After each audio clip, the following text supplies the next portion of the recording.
Hello from the south of France, Chateau, Apollinaire in Perpignan, France. Client's garden that I'm helping redesign. The other thing that you find in a garden are challenges. And you can see one behind me. You see this beautiful yellow wall and this gray building behind me. You know, it needs to be there. That's fine. We get that. But can we hide it? What can we do to sort of screen it a little bit? So this is garden challenges. And every garden design has challenges.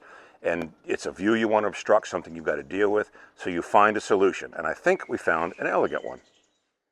So this is the space, and this is what we need to screen, basically. So we've got an idea here, a plan here.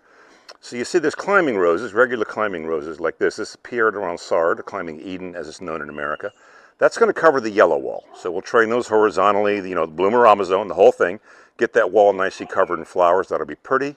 That is a light pole, apparently, a very old light pole, one of the original ones in the area. So that will become a focal point. Then you see Lady Banks rose in between.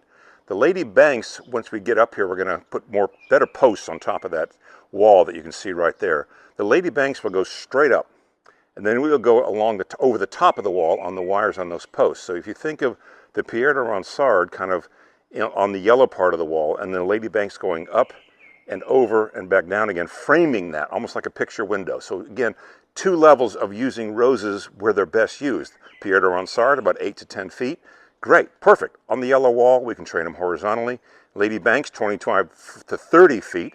Wonderful. And it's evergreen, by the way, Lady Banks. That's the reason I chose it. That was by design. That's on purpose.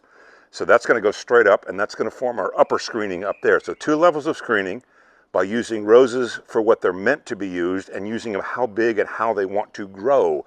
Pierre de Ronsard, again, 8 to 10 feet. Beautifully manageable on the yellow wall. Lady Banks, evergreen, so screening 12 months out of the year. Wants to get big, we've created the space to let it get big and screen this out on two different levels of roses. And oh, by the way, then they're going to be in bloom even better.